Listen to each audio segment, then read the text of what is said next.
Welcome to the Gym Show with Santana. And today I want to talk about letting go.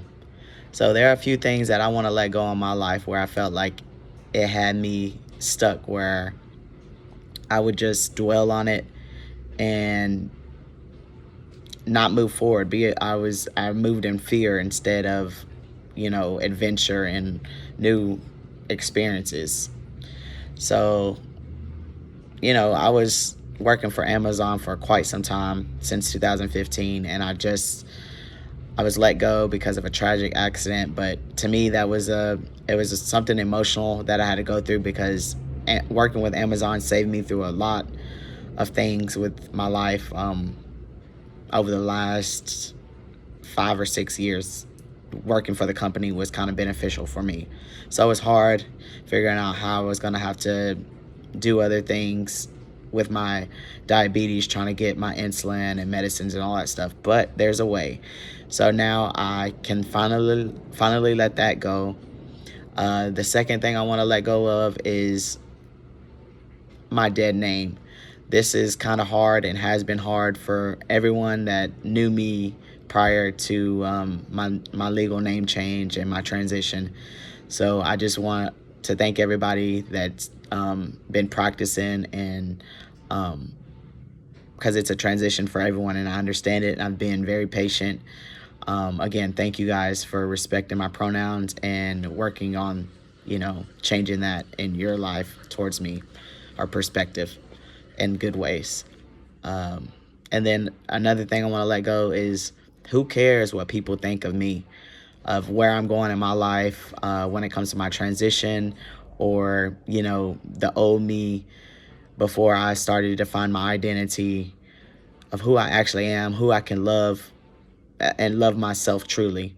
So I want to let go of people judging me. I don't care. Like, who cares if I'm trans? Cool.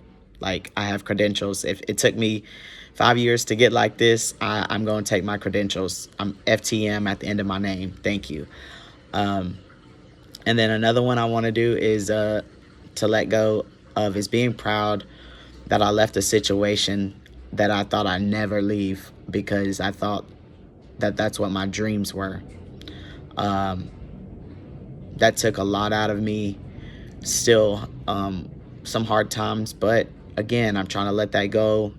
That's gonna be probably my New Year's resolution every year, until like I'm okay with it, because being a step parent and being called a caregiver was breaking. It broke me. So I got depressed and I pulled myself out of it. But let's not go into that. The situation was bad, and I never thought I was going to be able to leave it, because it had to deal with kids. But anyways, I love those kids. Hope they're doing great. Bless them. But I'm letting that go. I'm moving along. And then another one is learning my emotions. My wife, she's a registered behavioral technician, and she works with children and emotions, big emotions and all that.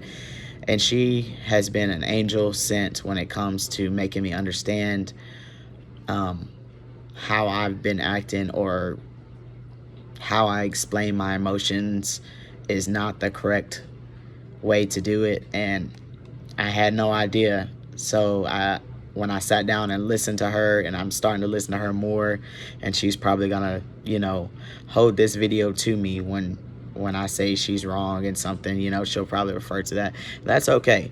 Like, I can put my pride aside and hear her out, and I love her so much, because she is very smart, and she knows it. She does this every day with kids. So, like, I'm just glad that I have her to, teach me these things, but also be the best friend and make me understand. Like, our conversations, I'm starting to get better at having uncomfortable conversations, and that's hard for everyone. I get it, but uncomfortable conversations are needed to move past a lot of things. And if you don't know where to start, I would start with healing your inner child and your emotions, and trying to understand the way that emotions and how things work. It's a beautiful thing, and every day I love listening to her about, what she's going through in class and stuff, because she's doing a program right now. So it's just awesome how she's just listening to her do her teacher planning. It's awesome. So that's something that I'm just gonna let go of. I gotta be the bigger person, be mature about having these uncomfortable conversations and explaining better than what I have been, with my emotions. And that's the end of my list. Your list may look a little bit different, and that's okay. But once you start to dig deeper and deeper into why you are doing these things, you'll understand why. You'll understand why, because it's actually something probably deep rooted, and it needs to come up, and it needs to the band-aid needs to be ripped off of it. And it's time. It's time to start healing yourself. And it's okay if you don't feel like you can do it right now, but I suggest you to try. Start finding your inner identity, your purpose in life, and that's pretty much how you can change your mindset. And I'm gonna end this video right here because I think we're on a good start to it. So again, like, subscribe, share my videos, and stay tuned. See you around.